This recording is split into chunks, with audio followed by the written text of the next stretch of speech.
All right, we are now live. Welcome to the show, everyone. Last week, President Trump gave a speech discussing the ways that the Chinese Communist Party have attempted and in some cases succeeded at undermining our elections. And actually, most of the mainstream media refused to even air the speech. Less than a week later, news broke that not only were non-citizen Chinese probably voting in our elections, but other illegals were registered to vote in New Jersey and did so. More comes out every day on all of this. We are going to spend most of today's show talking about fortification of our elections and all that relates to it. And for Unhinged, if you rooted for Spain, or is it Argentina, in the World Cup, you are a racist. I'm sorry, I do not make the rules. All of this on episode 546 of the In the Tank podcast.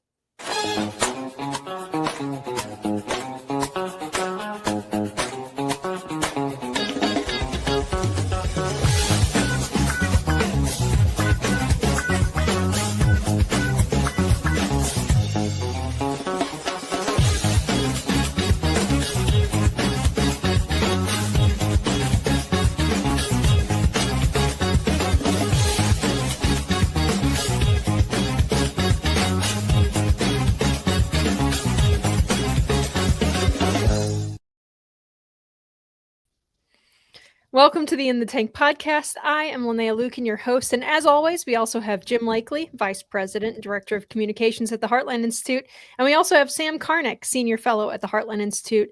Once again, Chris is not joining us today. He is busy on PTO, so everybody give him a round of applause for having time off. But before we get started here, if you want to support the show, you can go to heartland.org/inthetank and donate there. Please also click the thumbs up to like this video, and remember that sharing it also helps to break through some of YouTube's suppression. They still hate us. And every time we're about to talk about election integrity, and also the 2020 election. And so back in the day, that would get you demonetized and did get the Heartland Institute's YouTube channel demonetized. I'm not sure how much deeper of a hole they could throw us into, but we're going to find out. But even leaving just a comment helps us out too. If you're an audio listener, you can help us by leaving a nice review. Thank you guys. And please do so, all of those things that you know how to do if you watch any YouTube channels or Rumble or whatever, because it really does help us out. Even more so than, just merely watching. So thank you guys so much. All right. Man, I guess we'll get right into it because technically we only have one real topic today that we're talking about, but it is so broad and so important that I have no doubt whatsoever that it is going to consume the entire show. But before we get to our main topic, we have Unhinged. Boy, do we have it.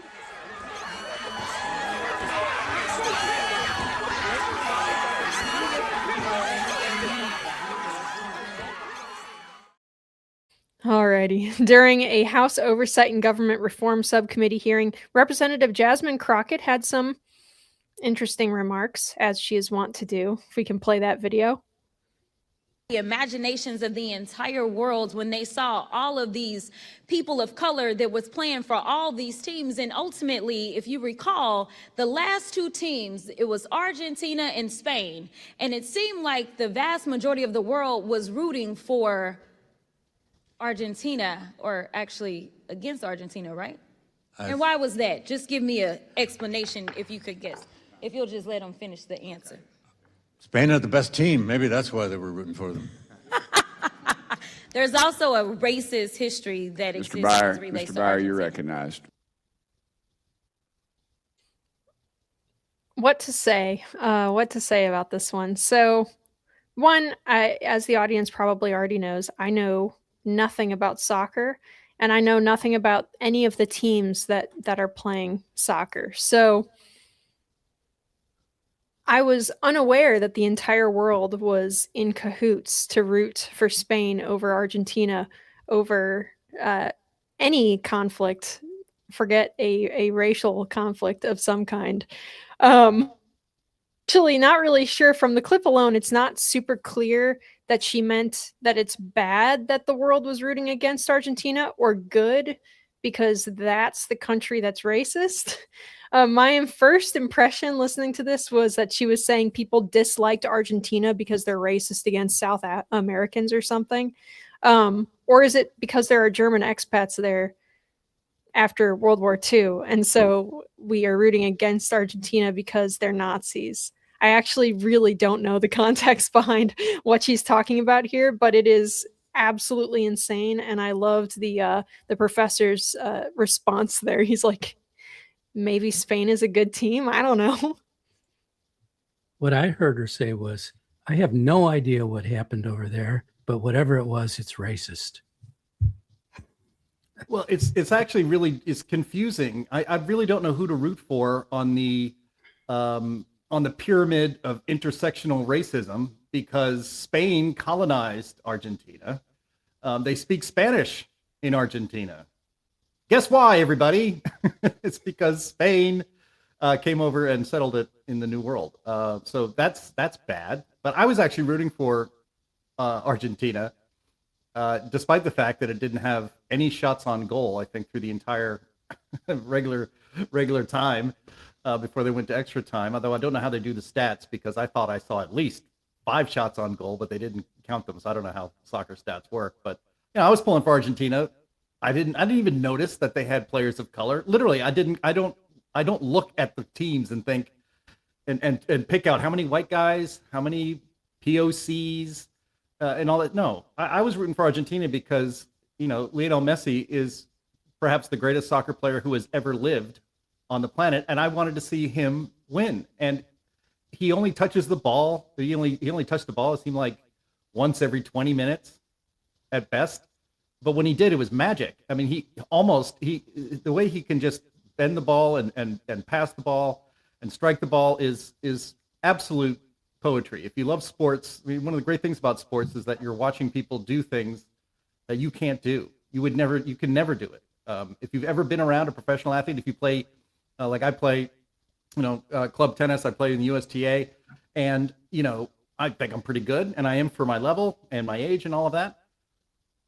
But when you play a sport and then you see a real professional do it, it is so miles above what you think you would ever be, that is even humanly possible.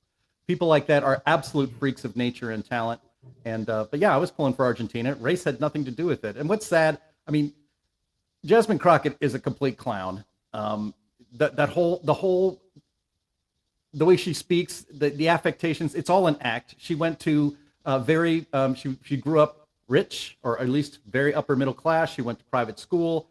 This is all an act, and she's a clown, and it's just, I am so, and the world, the United States especially, is so sick of race being in everything. If you can't even let people enjoy rooting for the team they want to win the World Cup without bringing race into it, you are the problem, and you are the racist. I don't believe you. Jim, I don't understand what you said, but I know it's racist. It is kind of crazy, and I was kind of hoping that the professor who was being questioned there would have just looked at her deadpan and acted like he completely didn't understand the question and asked her to elaborate what racist history she's talking about. Because I am also curious, is she talking about the conquest of South America by Spain and Portugal and all sorts of other countries? Is she talking about like World War II history? Is she talking? I really have no idea. It's bizarre to think that there is some kind of racial animus component between Argentina and Spain, of all countries. I mean, nowadays, extremely strange. I don't know. It probably has something to do with colonization, but I don't know. We have a lot of people in the chat here who are asking important questions like, what is the World Cup? Which is my sentiment here. But I just thought that this clip was so bizarre and stupid. But the good news is that Jasmine Crockett will no longer be in office at the end of the year. She got beaten out in her primary by James Tallarico, I believe is how you pronounce his name. And so she will no longer be in office regardless of how the actual midterms go. So, because you can't, for our foreign viewers, you cannot keep your seat and run for another position. So, since she lost her Senate race, she will also no longer be able to be in the House. So, hooray, I guess. I don't know. Okay, I just wanted to highlight that briefly. And it seemed also that various media outlets, even outlets that are friendly normally with Jasmine Crockett, were confused at exactly what point she was trying to make. So very funny to see. All right, so we are going to get into our very serious topic, though, today, starting off with the concept of non-citizens voting in our elections. I also am going to brush up on the China issue that Trump brought up during his talk last week, but I wanted to hit on this latest news about non-citizens voting in New Jersey first, among other places, probably. You'll see. The Post-Millennial reports the DOJ investigates New Jersey over error, and that's in scare quotes, that registered 6,600 non-citizens to vote.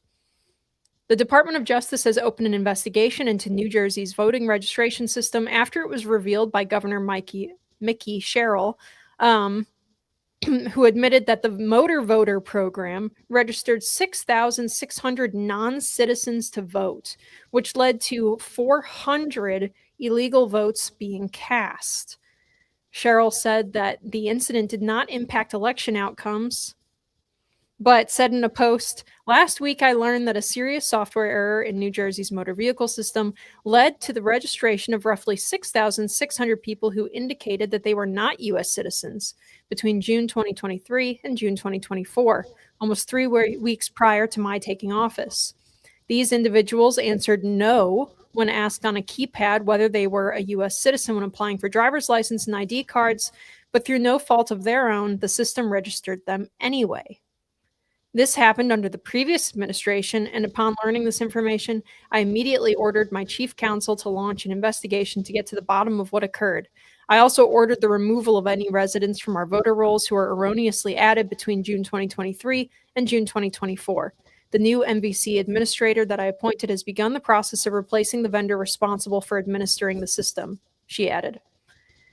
Senator Mike Lee, who has been staunchly pushing for the Save America Act in the Senate, said in a post in response to the non-citizens registering to vote, "Software doesn't register non-citizens to vote. People do. The fact that this happened, with or without software playing a role, can neither be ignored by Congress nor dismissed as a simple garden variety computer glitch." All right. So right off the bat here, yes, I can hear the annoying people saying, this is just a small number of people relative to the voting population, so it doesn't really matter. But every illegal vote makes your vote count less. 400 people who knew that they were illegal and shouldn't have been registered saw that they were registered and voted. 400 American votes then were countered or canceled out by opposing illegal votes, no matter what direction the vote happened in. So this is actual disenfranchisement of Americans, right, Jim? Every eligible American voter deserves to actually have their vote count. Yeah, I mean, people need to, I've said this on this podcast, several times, that people need to take voter fraud seriously, and they need to consider every single, if there's one fraudulent vote, that takes away your franchise, your vote. You have to take it personally in that way. It doesn't matter that it was 400. I would bet dollars to donuts it's more than 400. I think it's more than 6,600 illegals on the voter rolls in New Jersey. Mikey Sherrill herself said that the previous administration, Phil Murphy, another Democrat, knew about this and didn't reveal it. And so this was exposed. This was not a confession This shouldn't be considered a confession by New Jersey that they're trying to do the right thing. This was concealed, and then it was exposed, and now we're just supposed to believe, oh yeah, don't worry about it. We're going to make sure we clean all this up. The SAFE Act and needs to be passed, of course, and we could talk about that a little bit more later. But an executive order issued by Trump demands information, voter information, so that it can be verified on citizenship records to make sure that each state, because we do let states run, each state runs their own elections. That's just fine. I'm very much a federalist in that regard. But there have to be basic safeguards and checking of those voter rolls. And you can do that with cooperation with the federal government. And Democrat state after Democrat state refuses to cooperate and refuses to clean up their rolls. I've seen clips of Scott Jennings on CNN just exasperated as it's always 1 on 5 or 1 on 6 or whatever. And he does fantastically well, so I hear, at least on these clips, because I don't have CNN. But he asks, well, hey, it was only 400 illegal votes, so that's 0.09% or something like that. So it's no big deal. Well, it is a big deal. So, if you live in New Jersey, your vote was just taken away. You take that personally. So your vote for governor was taken away by somebody who should not have been voting because they are not a citizen of this country. Only the citizens of the United States should be deciding the direction of this country, period. How is that even controversial? Yet Democrat state after Democrat state knows. They know this. They know they have thousands and thousands of illegals, people ineligible to vote, who should not be participating in our democracy because they are not citizens of this country. If you can't adhere to the basic notion that the people who are born here or are become naturalized citizens of the United States are the only ones who should have the franchise to decide its future, if you can't agree on that basic principle, then I don't know then go to another country. We can't have this in this country, and I don't care how small it is. It's not small. I guarantee you that it's a lot more than 6,600 and that there were a lot more than just 400 illegal votes cast in New Jersey.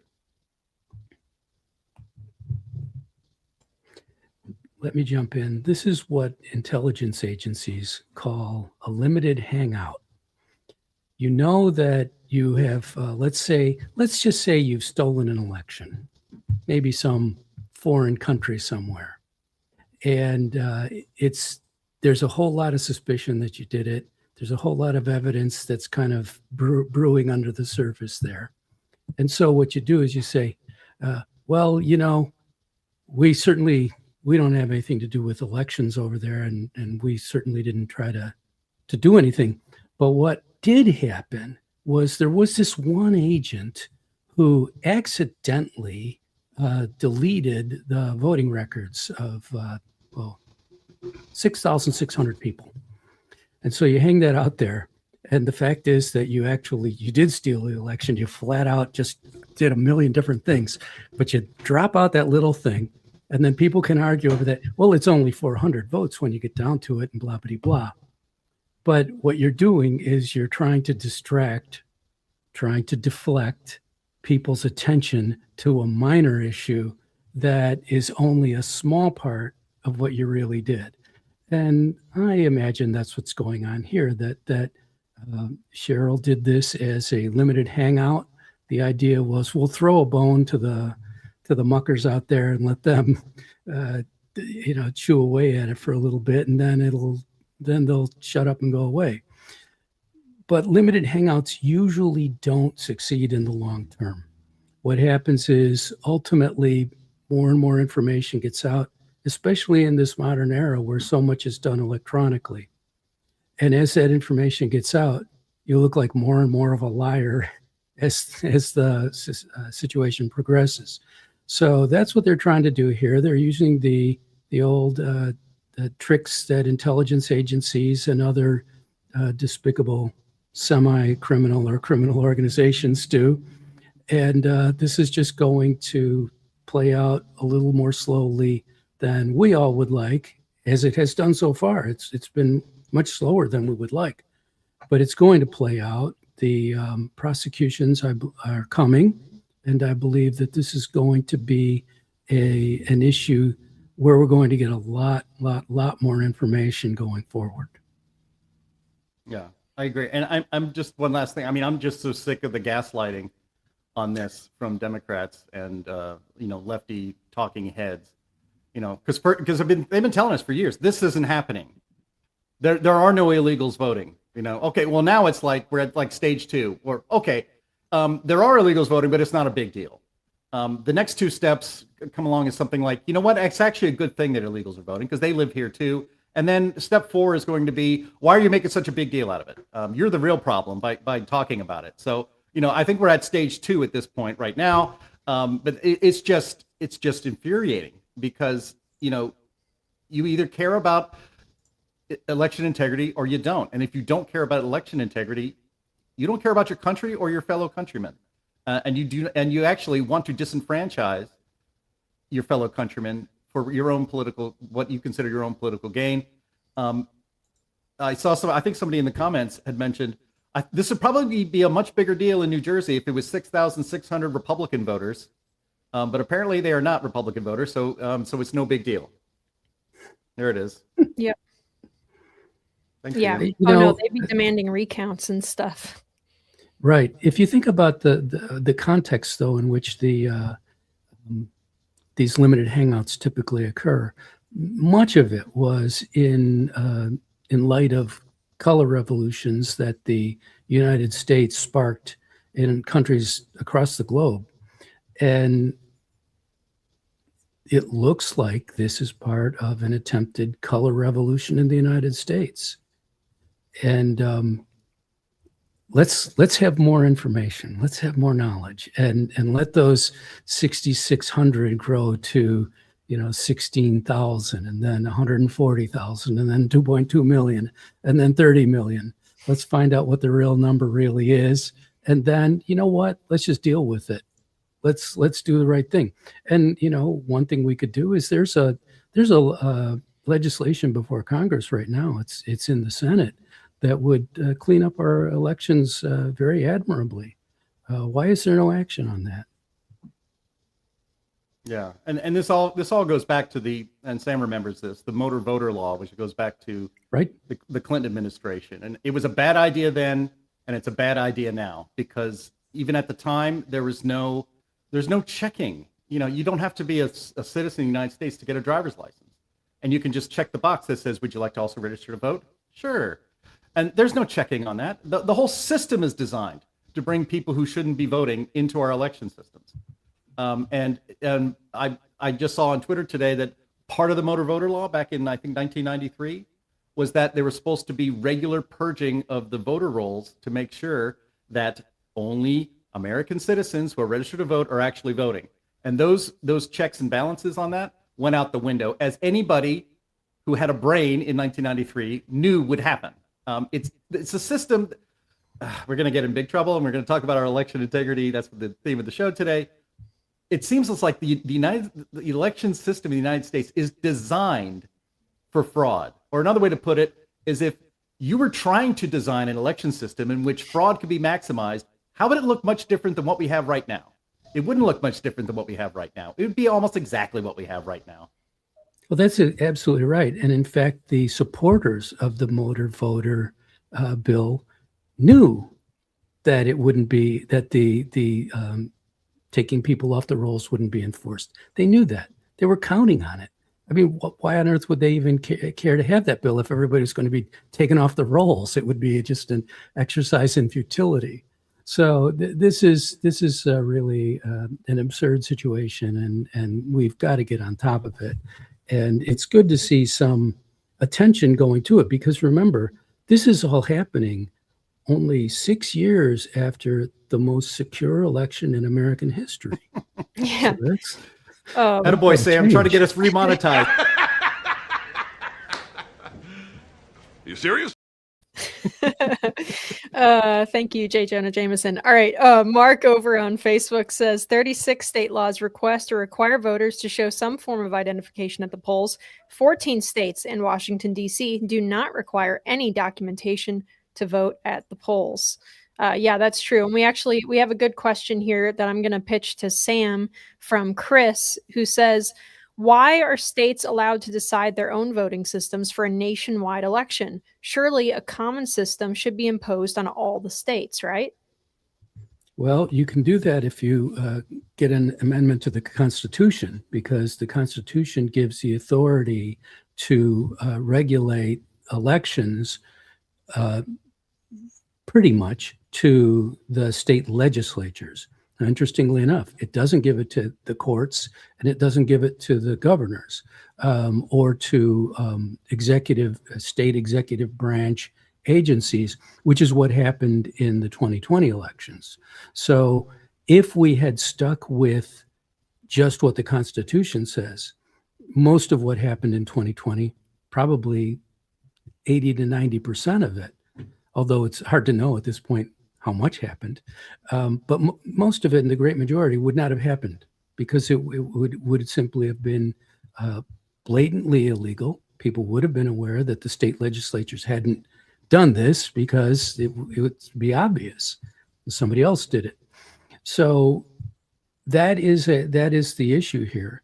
But there's a little hook here, because the federal government has authority over federal elections. So although the elections take place on the state level, the federal government can regulate the federal part of it. And since the elections are typically joined, they're done at the same time and on the same ballot and so forth, the federal government can have a lot of influence over it. And that's where the Save America Act comes in. It's under the authority that the federal government does have. And one of the excellent things that the Trump administration has done, frankly, I have to praise this, is getting the post office to refuse to mail ballots that are not clearly legal, meaning that they have said that the state must send them a list of every person that's eligible for a mail-in ballot, and then the post office will only send to those people who are on that list. Of course, in many states, everybody's eligible for a mail-in ballot, but that's an issue that will have to be resolved. But this is a good idea, and it's one of the many things that the federal government can do to oversee elections. So the states are allowed to decide their own voting systems, but that's a limited thing. It's the date that you can vote on, although there's also a national election day. You could vote on state things at other times. So there are things like, it's the time and place and manner of elections. Okay, the manner of an election would be one of the issues. There would be how many mail-in ballots you can have, and so on and so forth. But if you're going to use mail-in ballots, and the federal government has jurisdiction over the mails, then you are going to have to do whatever the federal government says if you're going to get your ballots through the mail. You can go and hand them out door to door if you like, but that runs into a bit of money. And of course, it's so blatantly corrupt that people, even in California, might find that a little suspicious. So it's like everything in America. It's a combined system. It's complicated. It's a little bit crazy, but when people are honest and decent, it works. What we need to do is make sure that there are honest and decent people in government so that these things will be regulated properly, and that there will be prosecutions or investigations and prosecutions when people break the law and do the wrong things and manipulate elections. We're a long ways away from that, unfortunately. Remember that one of America's founders, John Adams, said that our system of government is fit only for a moral people. We have to be virtuous in order to deserve this form of government.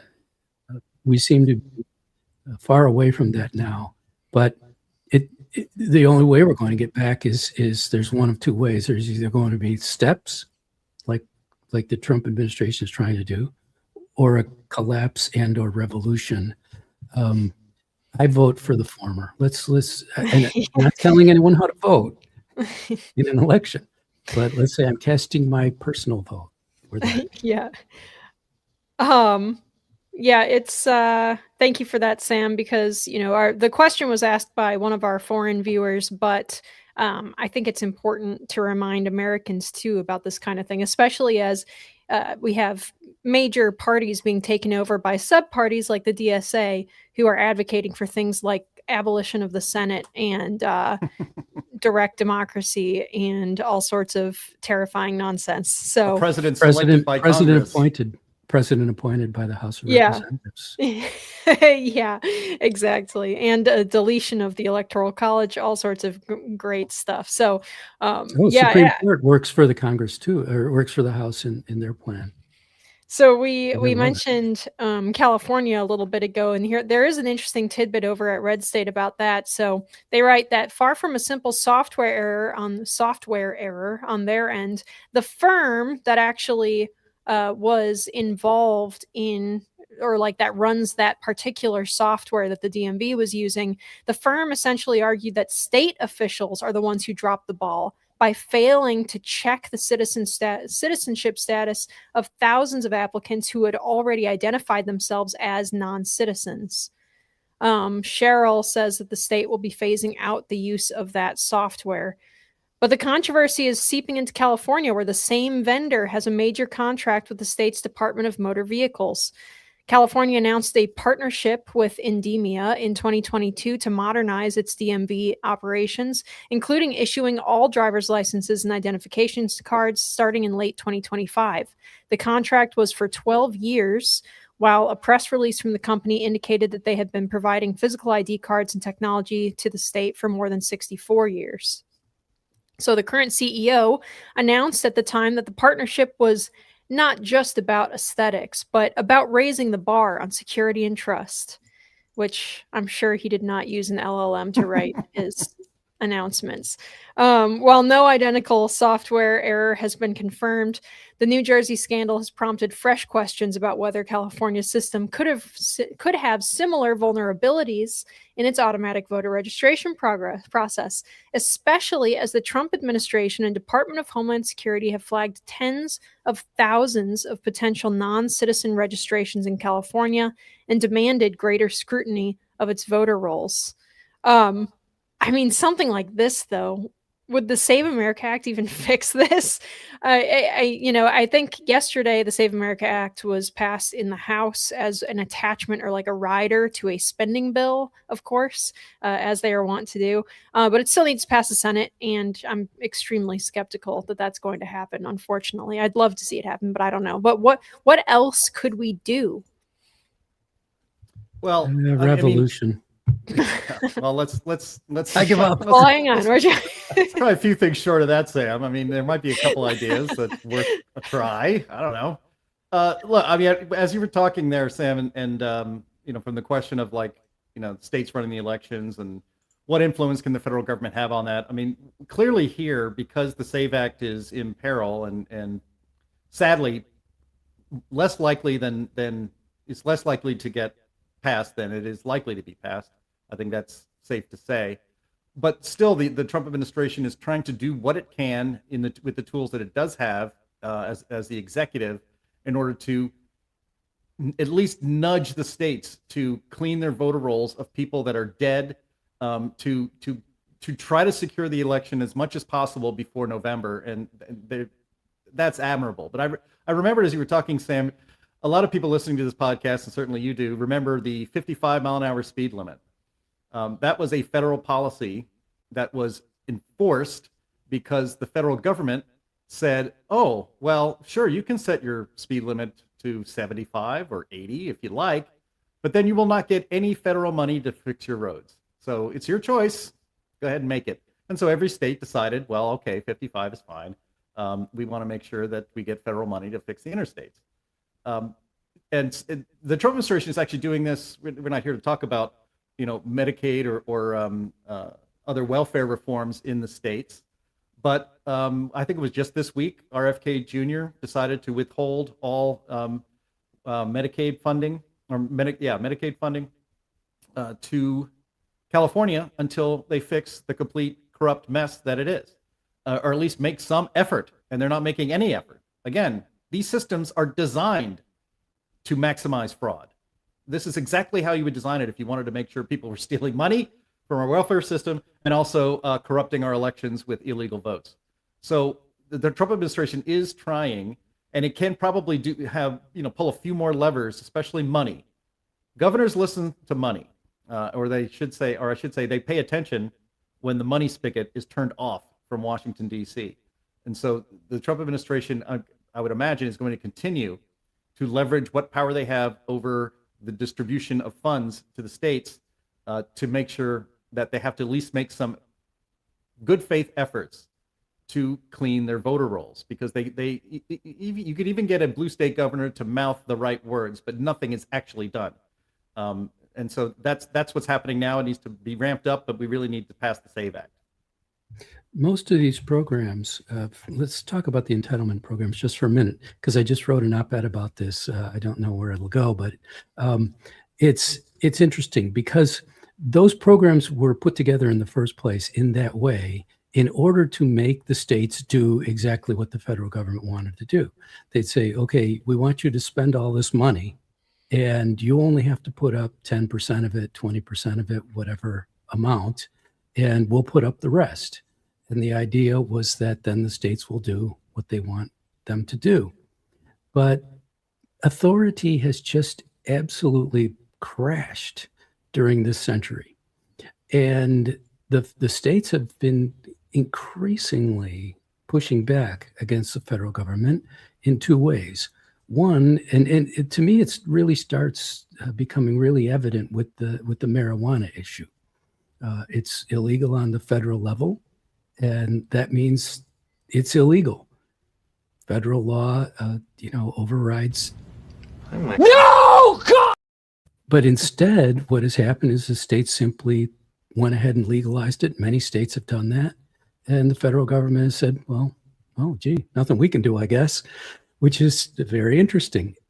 That undermined the federal supremacy, which is a constitutional provision and principle that federal laws override state laws if they are constitutionally sound laws. And so the federal government has now got this problem where they send all this money to the states, or is it a problem? We'll discuss that. They send all this money to the states and say, here are the quid pro quos here. Here are the requirements that you have to follow in order to get that money. And then the states just do whatever they want to do. And the federal government says, one thing you have to make sure, and this will be passed by Democrat Congresses and signed by Democrat presidents. So it's not a partisan thing. We'll say what you have to do is make sure that everybody on your Medicaid rolls, for example, really belongs there. And here's how we want you to do that. And then they just don't do it.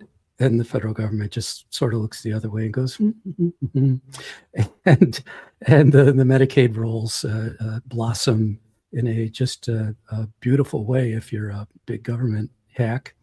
And so this undermining of the federal government's control over these programs has put them in a position where we're basically sending other states' taxpayers' money to states that are, let's say, more unscrupulous or less scrupulous, let's say, than other states. So if your state is a scrupulous state, maybe it's a place like South Carolina or Indiana, Nebraska. It's scrupulous. They really try hard not to waste money and so forth. Your money went to the federal government, and it went to Minnesota and California and other states where it's corrupt. And so you got ripped off anyway. And now the big complaint is that, well, now if you punish these states, then the people who get punished are going to be the people who are already suffering. And taxpayers, I would say, taxpayers who didn't even vote for those politicians that put this stuff in place. Well, you know what? Too bad. We didn't vote for any of it. If you live in one of those states that doesn't have those kinds of problems, although probably almost all of them do, if not all. But the problems are a matter of extent and level. What we see in California, the numbers, what we see in Minnesota, the numbers are terrifyingly bad. And so this is an important matter. And the same thing is happening with elections, to bring it right back to the actual subject. But but it is what's happening with elections, but it's happening across the board is the point. That we've lost our sense of authority. We've lost our respect for authority. A big reason we've lost our respect for authority is because the authorities of this country have not deserved it. They have let us down repeatedly, time after time, and people are sick of it. So they now stand idly by while their states fall into corruption. But it doesn't get better that way. It only gets worse.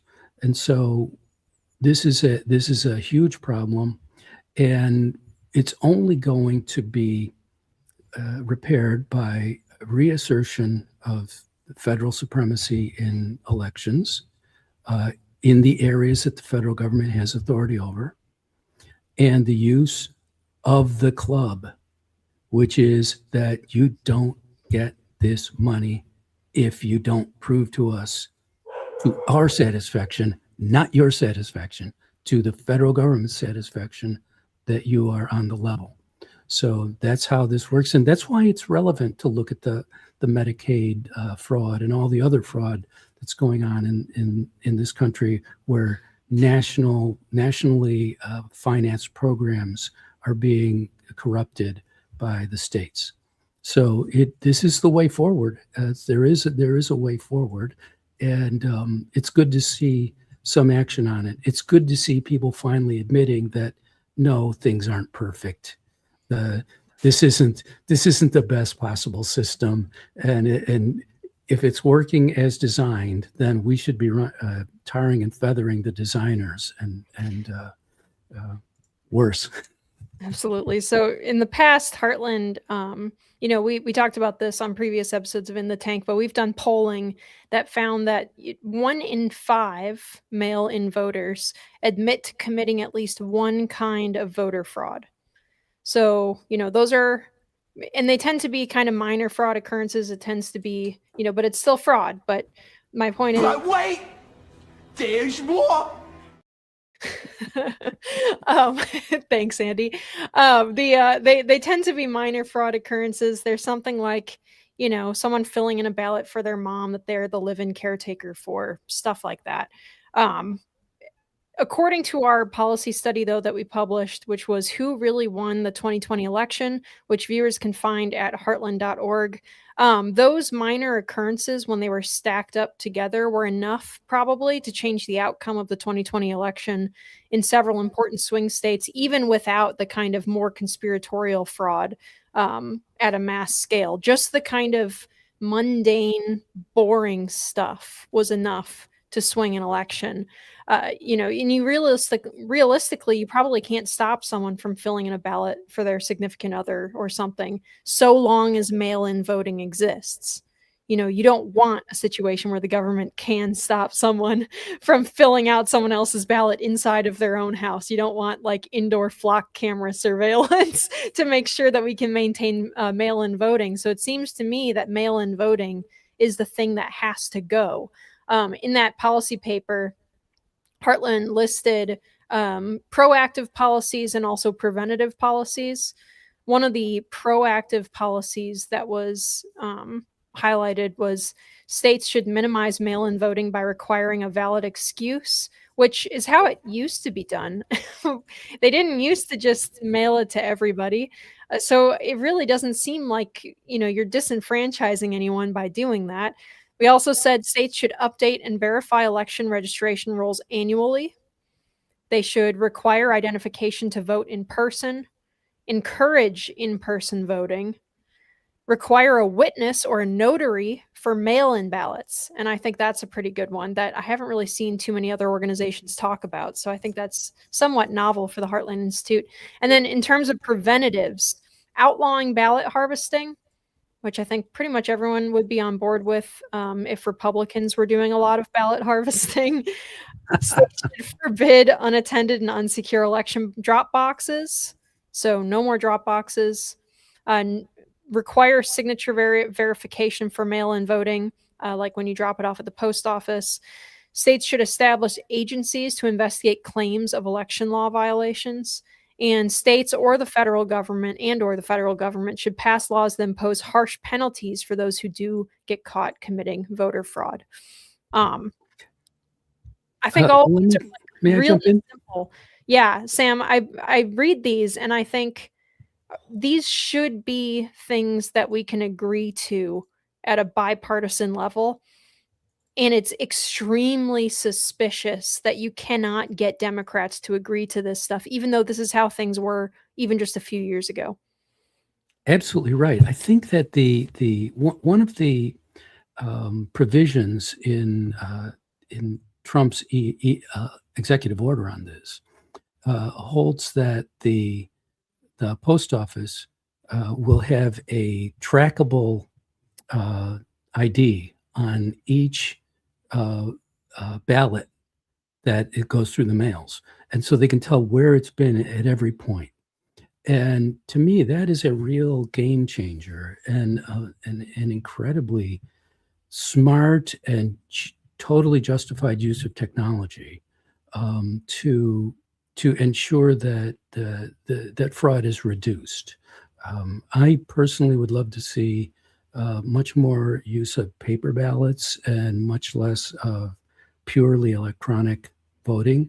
I think the latter is even more, let's say much more subject to possible cheating than paper ballots. And paper ballots are subject to cheating as well, but they're certainly way better than that.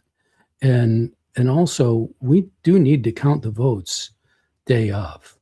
This whole business of counting votes for 2 weeks after, and then they skew toward a particular candidate and away from the other, is it's not good for the acceptance of authority in a country, and you're leading your way toward a real potential problem, something very like revolution.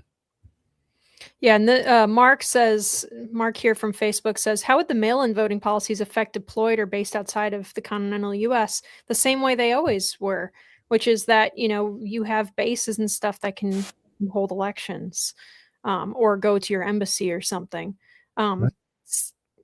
There's no reason that you should be able to just randomly send in a ballot from any location. Think about this. The whole notion that, well, I happen to be abroad, so where's my ballot? It's like, you're abroad. How important is what's going on in America to you? You're coming back, we don't know.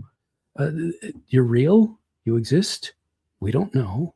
So all of that seems to me, it's like if you commit a felony, for example, you take yourself out of voting, all right? So that's just the way it works. If you go abroad, maybe your state has decided that takes you away from voting. I don't have a problem with that. Certainly for the military and diplomats and so forth that are posted abroad by the country, you would want them to be able to vote. And as a person who is in another country voluntarily, and they want to vote in the United States, I think that's a perfectly legitimate thing to offer.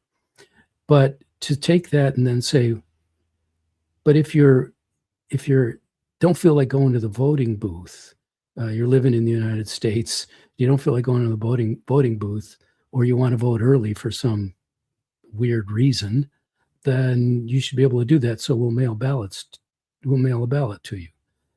That doesn't really make a lot of sense. So we have to start honoring differences. We have to start honoring, let's have a little diversity out here, We have to start honoring the distinctions between things.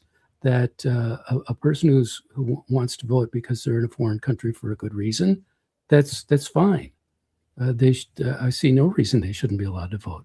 But a person who says, I want a mail ballot because if I were in Estonia, I would need a mail ballot. No, you're not in Estonia. You're 4 blocks from your polling place. Walk over there.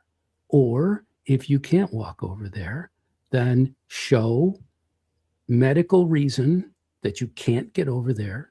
And then you can get a mail-in ballot, which will be tracked by the federal government because they have authority over the Postal Service. Okay. So there are ways of dealing with this problem. And I think that what we're seeing now is the first steps towards solving these problems. And we all want to see a lot more and a lot faster. But let's get done what we can get done. And I think number one is it the defense bill that the SAVE Act is now attached to? I thought it was I guess it might be a spending defense bill. That's right. That's what I thought. Because I had read that it was a spending bill, but I had not read it was defense bill. But I believe that it is a spending bill for Department of War. Right. So $1.5 trillion. I guess that does have some effect on the budget. So that would count. Yeah, absolutely. Well, you guys, when the wrong person gets into office, obviously it can be catastrophic for the country over time. We've seen very troubling trends from the Democrat Party, especially the creeping influence of like actual communists, not just wishy-washy, semi-progressive liberals, communists who believe in not just open borders, but also things like the confiscation of actual property and wealth from people. It's easy to steal the digital money from your banking account. It's harder to confiscate physical assets like gold and other precious metals. So that's why we believe at In the Tank that precious metals are a good investment, but you want to be careful about who you buy them from. We trust Advisor Metals over all of the other guys, and that's because we know the person running the place is the best of the best. A great friend of Liberty, Ira Bershatsky, owns and is the managing member of Advisor Metals. He has decades of experience in precious metals and is the only person in the physical metals industry who has the Commodities Futures Trading Commission federal registration. What that means for you is that everything Ira or a member of his team says to you has to be completely factual. So there's no bait and switch. He is held to the highest of ethical standards, and there's full transparency, which is lacking in other places nowadays, even our voting system. So if you want to diversify your investment portfolio and your savings, if you're planning for retirement and are concerned about economic uncertainty, if you want a tangible asset that is easy to buy and sell, you can secure your assets with a wide range of physical precious metals by getting in touch with our friend Ira at Advisor Metals. Ira is going to make it super easy for you. So please visit climaterealismshow.com/metals, and you can leave your information for Ira and get started with investing in precious metals and expand your current portfolio. We've had people who are viewers of this show who have done this. So you are not alone, and it is confirmed that this is a great business. So please go to climaterealismshow.com/metals. And when you talk to Ira, make sure you let him know who sent you. That helps us as you're helping your financial future by diversifying with precious metals at Advisor Metals. Thank you very much to Advisor Metals, and thank you to our audience for buying from them. It helps us while it's helping you. It's terrific service all around. And thank you to our audience for very flattering comments about my segue. Anyway, what is China up to? The speech that Trump gave last week, which almost no one in the mainstream media covered except to try to pre-bunk it, so to speak, before they even saw the evidence, revealed China's role in undermining our elections.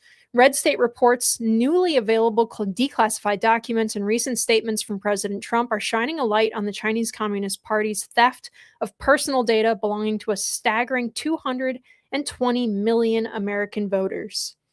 According to investigative journalist Catherine Herridge, the massive haul, which can be combined with other hacked records such as the 2015 security clearance applications and health data, creates serious risks for voter registration fraud, identity theft, and espionage recruitment. Newly declassified documents show that over a period of years, starting during the 2020 election cycle, the People's Republic of China carried out what is believed to be the largest compromise of election data in history, resulting in China's illicit acquisition of 220 million U.S. voter files. That information includes names, addresses, phone numbers, political party preference, and other sensitive data that would be needed to register to vote and engage in other nefarious activities. This data loss presents an unprecedented election security nightmare. The intelligence even shows that China assigned a data exploitation unit specifically to this project. I think we have a video of Trump discussing this.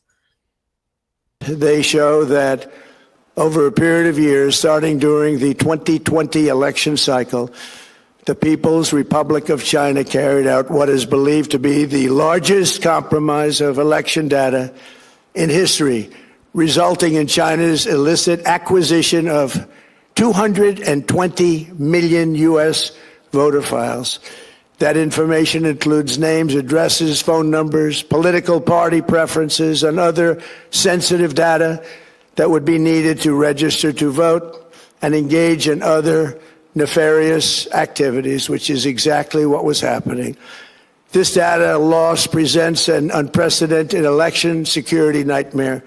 The intelligence even shows that China assigned a data exploitation unit specifically to this new project. But it gets even worse. Raw intelligence obtained by the FBI in 2020, yet buried by rogue bureaucrats, stated that China's activities even included an attempt to manufacture illegal ballots for Joe Biden. Documents show that during this period, dozens of significant CIA and NSA reports about China's election targeting were kept out of the presidential briefing. These were briefings I would get almost every day. Everything was kept out that was of importance. One email among intelligence analysts admitted that they had, quote, deliberately massaged the presidential daily briefing to withhold information regarding Chinese activities related to the election. Another official inside the FBI wrote that she was running, quote, a shadow government, unquote, to keep intelligence about China's election meddling from becoming known and to keep it away from the honorable press. Other officials who witnessed such efforts perceived the motivations to be blatantly political. I can't believe he called the press honorable. Anyway, worst thing Trump has ever said. Okay, so one of the released documents from the FBI was an intelligence information report, so not verified, so take this with a grain of salt, saying that the CCP used TikTok to traffic in American identity data and then used it to create fake driver's licenses attached to real identification numbers and addresses of citizens that Chinese immigrants, both legal and student non-citizens, then used to vote for Biden. How many? Tens of thousands, allegedly. That's pretty significant claim. The FBI said that one of the problems for this particular claim inside of the same document, the formatting the FBI uses for like tips documents is they give a summary of the tip, they give the tip in detail, and then at the end they give like what their follow-up was. And in the follow-up for this one, they say, well, you don't have to give an address to make a TikTok account. So it seems unlikely that they were getting the addresses from TikTok. But TikTok does collect and store location data. And in 2023, which wouldn't have impacted the 2020 election, but still is notable, TikTok launched TikTok Shop, which you can buy things off of and have them delivered to your house. So obviously it does take your address. I don't know when that particular document came out. I'm guessing before the TikTok Shop thing, but who knows? Anyway, like all big information dumps, you really need to read the boring parts of the documents in order to understand what you're reading. The source and the subject, context lines, whether or not the tip was verified or not, all of that will be in there. And it'll give you a better idea of how much stock you should place in particular claims. Sadly, no one in the media on the left or the right seems to know how to do this anymore. But anyway, the big story, though, is that all of this was kept secret from Trump leading up to the 2020 election. They knew that this was going on in the months leading up to November. They knew that there were vulnerabilities and they covered it up. And we have all these emails of them discussing how they covered it up, and even emails and Skype messages and stuff from FBI agents and CIA agents saying, hey, it's weird that we're trying to downplay this. Doesn't it seem kind of partisan? And getting shut down by their bosses on it, and saying that they're afraid to speak up during like meetings and whatnot about these issues because they were afraid that they would get fired or penalized in some way for being against what the general, I guess, deep state wanted. So now the media is trying to continue that work by covering stuff up. But the Epic Times looked at all of this. They also quoted the FBI agent Nikki Flores talking about how she's basically running a shadow government. And that was with regards to disagreements between different analysts and agencies about how to frame these reports related to the CCP. A longtime Epoch writes, a longtime intelligence analyst for the FBI, Flores served as the agency's election security lead for the 2020 elections. She was also managing all intelligence and strategic functions for the FBI's counterintelligence program. In 2022, she was appointed analyst in charge of the intelligence division of the Washington field office, the first person to hold the position. And while some analysts in the intelligence committee were fighting to include language about China influencing U.S. elections, Flores consistently argued against it. She pushed for a narrative that there was no evidence of the intention of what they were doing with all of their meddling. She says that we note there was an awareness of this potential effect, she wrote in an email at the time. More than 20 pages show the debates between various intelligence agencies about how to communicate the reports that the CCP was attempting to influence our elections.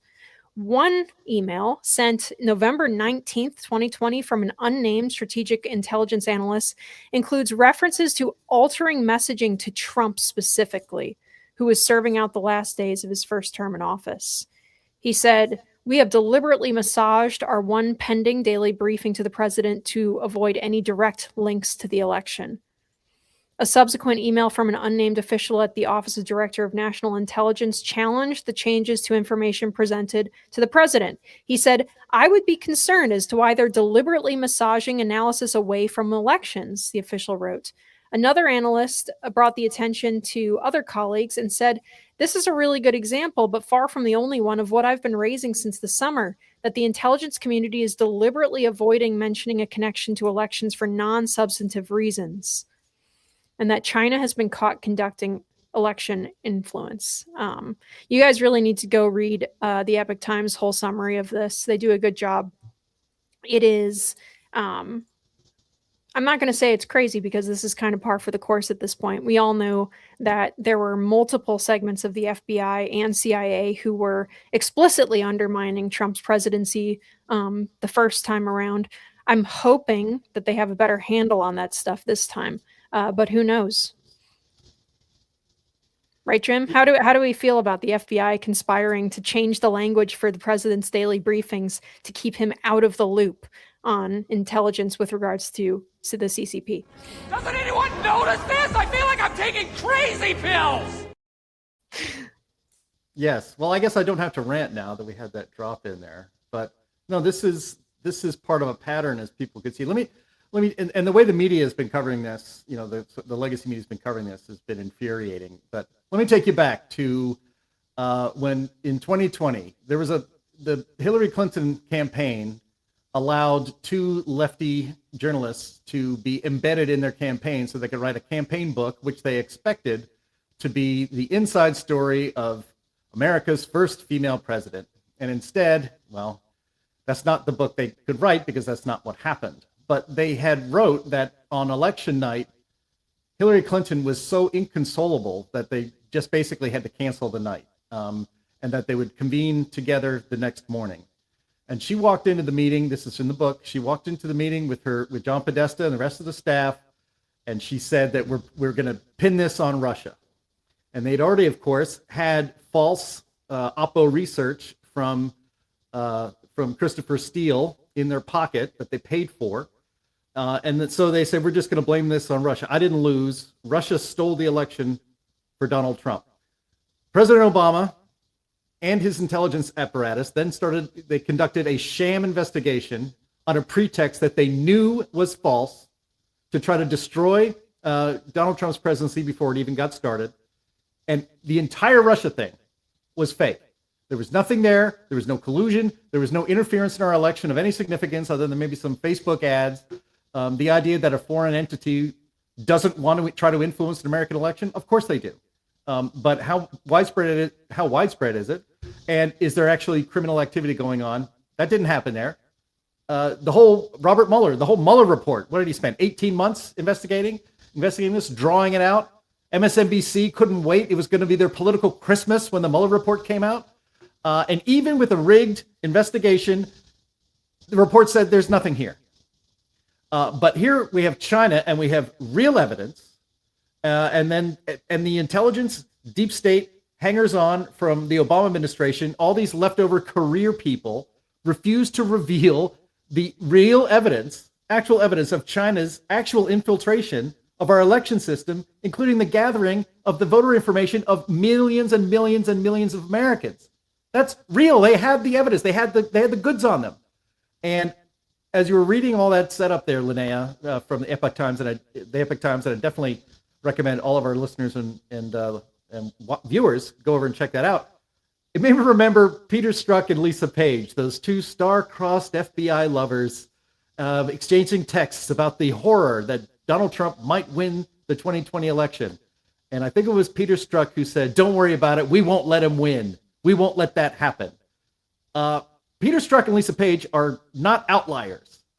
Just like in our first segment today, we found 6,600 illegals registered to vote in New Jersey. But that's certainly that's not all, that's all there is. That's not all there is. And people like Peter Strzok and Lisa Page are not outliers in the deep state. These career bureaucrats who think they are the only people who are legitimate enough to actually run the country and implement policy. You read there, Linnea, that these people are worried about being fired. How about being worried about being arrested for crimes, in a conspiracy of silence and inaction and deception against the president of the United States? How about that? That should be something you should be worrying about today, not about getting fired. This is an enormous scandal. I mean, the act itself of China trying to infiltrate our election systems, our real systems, and gather this information so that it can be used in espionage. We have another clip there where the great Catherine Herridge explains how this is really an espionage story as much as anything else. Yeah. But the deep state withholding this information. Why did they do that? They did that because they didn't want to arm Trump with the truth, with ammunition that showed that this is not going to be the most secure election in American history. And one reason for that is that China is infiltrating our entire system across the country before November gets here. It is criminal that they withheld this and massaged the presidential daily briefing. That's not massaging the presidential daily briefing. That is withholding information and thus giving false information, a false picture of the world to the president of the United States. That is a very serious offense. And so, I think maybe your pension could be in danger here. And so maybe could your freedom. I know. It's our government, just because of everyone, it seems to me, is way too worried about the optics of arresting people who are undermining the presidency for political reasons. To them, it seems like, it feels, and I understand it, it feels icky to throw someone in jail who is opposing you, and it's mostly politically driven. But this is serious. This is the fate of the entire country. This isn't just the person, the FBI agents doing this are doing this for probably multiple reasons. Some of them are doing it because they have pathological terminal TDS. Some of them are doing it because they're just, party guys who are, this is what I watched on CNN today. So this is, what I'm going to promote in my work. Others are possibly up to something a bit deeper, a bit more nefarious when it comes to undermining the United States in general might be their goal, because they have true anti-American sentiment. They truly think that China is worthy of, letting it slide and like supporting the Chinese Communist Party. So there are a whole bunch of different reasons why people within our intelligence agencies would do this. We have to get over the feeling that it's icky to arrest people for this kind of thing. These like you said, Jim, these guys should not be just thrown, taking their pensions away, firing them from their cushy, whatever, analyst jobs. They should be in jail for deliberately withholding, intelligence from the president during his daily briefings. It should be unacceptable. But everyone says, I can see it already, what the media's response to that kind of a thing would be if these people were dragged before a court, would be like, oh, this is totalitarianism or something. But you cannot. It is a different kind of totalitarianism to just let people break the law all left and right and not have any penalty for it. Well, the thing is, though, that if you can keep it secret, then it can happen and there's no problem. It's when it starts to get out that you have a concern. And I think that one interesting thing here is that the state has to retain its credibility. And in order for the state to retain its credibility, they can only hang out bad things so far. And only to a certain size, because when you get beyond that, then people start to lose their respect for you, and they start smoking marijuana and building dams in their property and so forth. No, God! We have but that's the problem you have when you're trying to build an oppressive state. Either you go out there and you just kill a lot of people and say, you're next, so shut up. And everybody shuts up because they don't want to be next, understandably. Or you try to do it through the manipulation and through the Bernays method. Was it Edward Bernays, Bernays, who invented the art of public relations. And he started it as in advertising for commercial ventures. He created the Torches of Freedom advertisement to get women to smoke cigarettes. So that was a biggie. Torches of Freedom, and then of course those techniques. Government employs those techniques now. Just that's what they do. The thing is, though, you can only, as I say, you can only let a certain amount of information get out. So what they used to have to do was somebody who was going a little too far, hanging out a little too far, well, they'd kill them. And that would silence them. And I'm sure they still have been doing that. I was around during the years of the Clinton administration. And remember all those suspicious deaths that just says, oddly, this person was holding on to a particularly interesting information that could be embarrassing to the state. And suddenly they committed suicide, just inexplicably, or they fell off a mountain or something. So this is all a really tricky kind of a situation where you can only go so far, and if it gets too far, you have to make that jump to, as I say, silencing people big time, permanently. And so that was what they were confronted with Trump. When he was running in 2016, I think they were worried about him, But they thought, well, there's no way on earth this guy is ever going to become president. So we just need to embarrass him enough to keep him from being president. They miscalculated, and what they miscalculated was how repugnant a candidate Hillary Clinton was to so many people. They don't hang around with normal people very much, and so they didn't realize how bad she looked, and that she was actually beatable. So, you fellas been doing a bit of boozing, have you? Sucking back on Grandpa's old cough medicine? Exactly. That's what happened. So they didn't really, they were truly shocked by Trump's election. And so then they immediately had to pivot from getting Trump, from preventing Trump's election to preventing Trump from being able to do anything, at which they were much, much more successful. And then in 2020, Trump lost, but then he spent 4 years, plotting with very clever people about what they're going to do when they come back.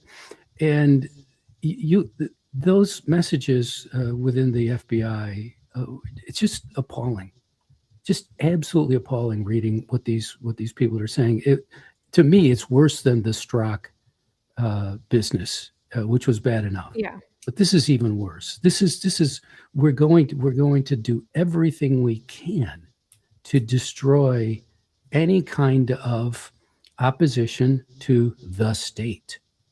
And so that tells you, though, how vulnerable they are. That I think they've long recognized that there's this gap between what you can get away with the limited hangouts and so forth and the manipulation, and what you may need in terms of keeping secrets. And that gap right there is where people disappear. Yeah. People who have access to those secrets disappear. So I would say that the FBI person was probably saving lives by doing that, but she's risking many more down the road. And so it was a very terrible situation. And it is really, really great that this is getting out. There's plenty more, I'm sure. And we need sunlight on this. We really do. We need to disinfect this because it is a horrible, horrible infection that kills. Absolutely. And again, it's undermining the legitimate authority by rightfully making people not trusted anymore. And actually, that is something that happened also 250 years ago with a state level government. So I am going to transition us into our America at 250 or USA at 250. I still don't know what the segment is called. Segment here to close us out. This week in 1776 continues much of the same as the last couple of weeks. More ships are appearing off of the coast of New York. It seems that the entire British Navy has showed up. You can imagine the horizon just speckled with white sheets from tall ships. They're moving up the rivers too, and they're landing ground troops to try to surround the city. Meanwhile, in Pennsylvania, the very first state constitution is being drafted, and it's almost complete. And this one that's being drafted right now will be the state constitution until 1790, when they look at what it wrought and decide to throw it away because it was kind of garbage. And so the very first version of it is a look at what our federal government might have looked like if we had followed this example too closely, and if we leaned a little bit too hard towards popular democracy and the kind of like hyper enlightenment democratic principles, which it turned out are not so great. So it was influenced very heavily by the ideas of Thomas Paine and Benjamin Franklin, who continued to defend it even after it started falling apart. So there's that. It had several unique features. One, it had a unicameral legislature, like Nebraska has now, but a lot bit worse. So that means that it had a single house. Our government has, to the people who aren't familiar with these terms, our government has what's called a bicameral legislature. So we have the House and the Senate, bicameral.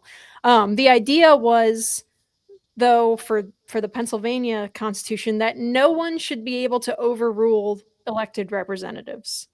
Franklin really liked this, as I said, and you'll see why we should all be thankful that some of his more conservative colleagues ended up getting a bit of moderation on that for our federal government. Instead of having a governor, Pennsylvania established a Supreme Executive Council, so a committee, yay. And the president of that council had basically no real authority. It also had the widest voter pool of all. What's happening?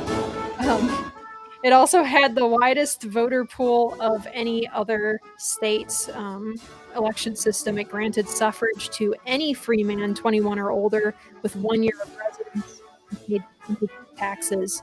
At the time, this was very radical. Obviously, today that sounds restrictive compared to what we have now. But then it was very radical. Other states at least demanded some kind of property ownership. Representatives also only served for 1 year. Which, can we turn off the music, please? Sorry, I can't hear myself think over it. Representatives only served for 1 year, which might sound good to those of us who get frustrated with our representatives and think like, this person has been in the Senate for decades. When are they leaving? But it actually bore out a lot of instability. They were also unpaid, which again sounds really good to me when I'm mad at our own feckless and greedy legislators. But think about it a little bit more why that might not be the best idea. They also had a council of censors, which every 7 years was supposed to act as a sort of combination of a Supreme Court and Continental Congress or Constitutional Congress. And they would look at whether or not the Constitution was being violated in some way and what changes need to be made to that Constitution. So every 7 years they were rewriting everything, or that was the plan anyway. And they thought that would eliminate the threat of like totalitarian government. And that council was also elected with direct popular vote, as were the judiciary. John Adams, who Sam referenced earlier in the show, famously hated it. His quote is great on it. He called it so democratical that it must produce confusion and every evil work. He thought it was volatile and prone to swinging wildly with the whims of the voters. And it did. It turns out, for one, that having unpaid representatives, while that sounds good to us when we're angry at them, meant that only the people who could afford to not have a real job could hold office. So people who needed to work for a living couldn't take a year off to serve and to do it. The 1776 Constitution was basically all power to the legislature. So imagine there's no Senate, just the House, just Congress. And they have all of the power with no checks and balances. Even the judiciary was subject to their whims, and there was no counterbalance to that. Judges could be removed at a whim for alleged misbehavior, which was determined by the legislature. Multiple justices were removed for ruling in ways that were just unpopular or for questioning the fiscal policy of the legislature. There were no checks. That ended up happening. Or what ended up happening was they just issued endless currency to pay for the things that were popular in their districts, including war financing, paying off state debt. Soldiers were paid in currency then during those years that they were like spending like crazy. That was worth basically nothing because they just printed tons and tons of currency. They were impotent to act quickly when conditions demanded. For example, in 1763, there was a mutiny that was marching on Philadelphia because soldiers weren't being paid. And the Supreme Executive Council couldn't address the mutineers' demands because they weren't allowed to do anything without the full assembly being there. And the full assembly couldn't be there because there were mutineers gathering outside of the State House. So they couldn't defend themselves. And the Continental Congress had to flee and leave the town because it couldn't get defense approval as a mob is literally descending on them. Ironically, the most democratic constitution in the country actually ended up being the most unstable and the most impotent and the most tyrannical because short-term thinking dominated all of their decisions. The legislature repeatedly passed rulings based on what would just get people to leave them alone and be happy for a bit, rather than thinking about the long-term consequences. So everything that's bad about what we have now, all the bad impulses of our Congress were hyperinflated by this system. There was so little trust because turnover was half of the Congress every year. So people would be owed money by the government, and they would be promised it by one Congress 1 month, and then an almost entirely new government would deny them payment a few months later. This did not work at all. And so in 1790, they moved to a bicameral legislature with a governor and checks and balances, like pretty much everyone else ended up going towards. But I wanted to highlight this story, even though it takes place over several years and not necessarily just this week in 1776, because it was like the first really early experiment with a state level government being formed, where they attempted the perfect popular democracy model, where they had super short term limits. Everything was based on, they hoped that it would make it so that the people's position was always being represented by their government, and that it couldn't be overruled by a governor vetoing some kind of legislation that was being passed, because Thomas Paine and Benjamin Franklin and the people who drafted that original government thought that was tyranny to have a governor that could veto the popular legislature. It turned out that was not the case. And we see these kinds of government frameworks being proposed by organizations like the DSA, although theirs is obviously more extreme to communism rather than just strict democracy.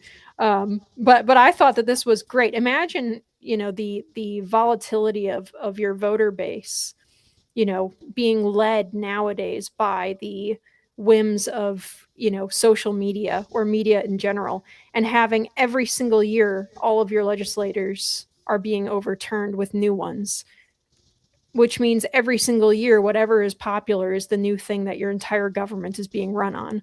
It's just insane. Talk about your laboratories of democracy. Exactly right. What they didn't have a lot of experience with true democracy. And so they tried it, and they found out that the tyranny of the majority is as bad as, and in some ways worse than the tyranny of the average king. And the reason is exactly as you mentioned there, that you can go from one extreme idea to another within weeks or months. And there's no consistency, and there's no protection from it. The way our system works is by giving a lot of different institutions authority to veto what's going on. So the president can veto a bill. Then the Congress can veto what the president did by overriding his veto. And the Supreme Court can say, well, you can't enforce this particular statute because the Constitution doesn't allow it. And then the president can say, I'm not going to enforce that statute because the Constitution doesn't allow it. Or states could say, we're not going to follow that law because the Constitution doesn't allow it. And then the president can say, well, we're going to make you follow the law because we're going to take away a lot of money, or we're actually going to come marching in there as they did after the firing on Fort Sumter. So that is the way a good Republican system works, is that everybody gets veto power. And the 9th and 10th Amendments of the Constitution are critical to that, where they put all power that is not explicitly granted in the Constitution to the federal government. They give all that power to the states and the people explicitly. And so what you had in Pennsylvania was a very good experiment that taught us a very useful lesson. Yeah, I mean, exactly right. I'm typing in my little notes here. It's like America was an experiment, especially in the early years before we were even a country. New England had its own distinct flavor of self-governance, very, very local. Southern states had their own flavor. Pennsylvania obviously had theirs. There were different communities in each of these states. Maryland's had a lot of Catholics. Pennsylvania had Quakers and Germans. But, it's interesting that, yeah, that Constitution, that first stab at the Constitution, nice try. It really wasn't. It was quite unworkable, obviously. And as we see, obviously, in the evolution of the United States, is that most states ended up basically copying the federal Constitution in structuring their own state governments. But instead of that extreme diffusion of power, and as you described, kind of the chaos that it would generate and did generate, Madison and the other framers of the Constitution, they were geniuses, and they went for a balance of power instead of a diffusion of power. There's a slight difference to that. So power is balanced between two legislatures, and then also among three co-equal branches of the Congress, the President, and the Supreme Court. And you think of, it was the age of the Enlightenment. These people were the greatest thinkers of the age, and they just happened to be residents of a colony instead of one of the old world countries. And so they had the opportunity to put some of these very bold, radical, revolutionary ideas of freedom and liberty and how to preserve it.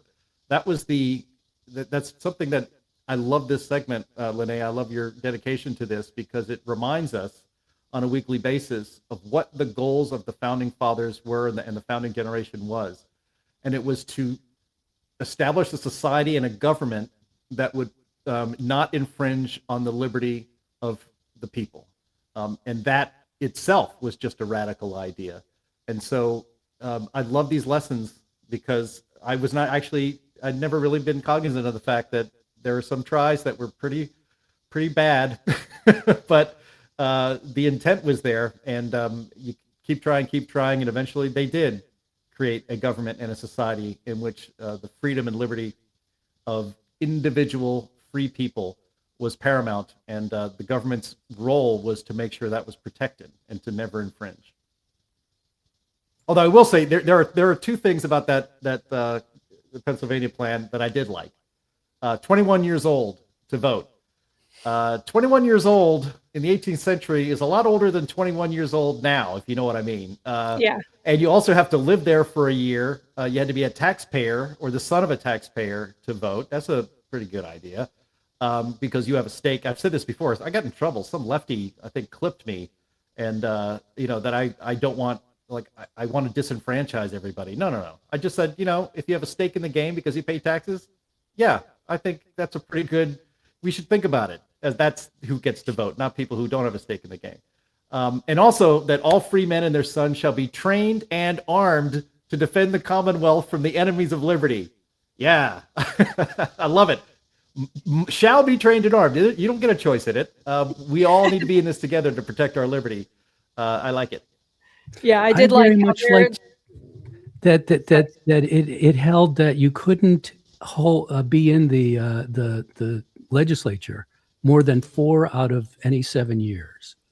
I thought that was a really good way of doing things, because with term limits, it is reasonable to say, look, some of these people, they do have experience in writing laws and so forth, and you don't want to lose that, but get them out of there for a while so that when they come back, they've had some experience in the real world.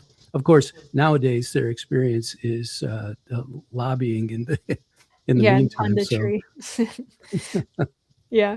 All right. Well, I'm gonna cut us off here. Although I have to say I do like the wording. I think in the Pennsylvania version of the Second Amendment was probably better than what we ended up going with, just because it was more explicit. But the one we ended up going with has more artful quality, although it has led to some weasel words. Not that they wouldn't find ways to weasel around it nowadays anyway, but whatever. Anyway, that's all the time we have today, you guys.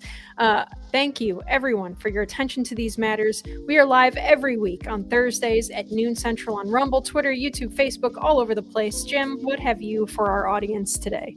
We have, as we do every Friday at 1 p.m. Eastern Time, the Climate Realism Show. It is going to be, I've already made up the notes. We already know what we're going to cover. It's going to be a fantastic show with our special guest. Well, Linnea will be there, of course, and our special guest, Lois Perry from Heartland, UK, Europe. See you there. Absolutely. Sam? Yes, I have an article at the Federalist on how the illegal immigration pushed up the prices of housing and really exacerbated the affordability crisis. Also, go to sdkarnick.substack.com. All right. Awesome. Thank you very much. For audio listeners, please rate us well on whatever service you're using and leave a review. Thank you so much to all of our usual panelists. And real quick before we go, there was someone who left a comment for Chris. Oh yeah, DJ Bo over on Rumble said, "Who says Chris gets time off? How can the Heartland Institute uphold capitalism with commie BS like PTO days?" All right. He says, "Just kidding. Have a great day off, Chris. We did miss Chris today. He would have had some great commentary on all of our crazy voter fraud issues." And yeah, thank you guys very much. All right. So know, Chris, that, know that the audience missed you. We will see you again next week.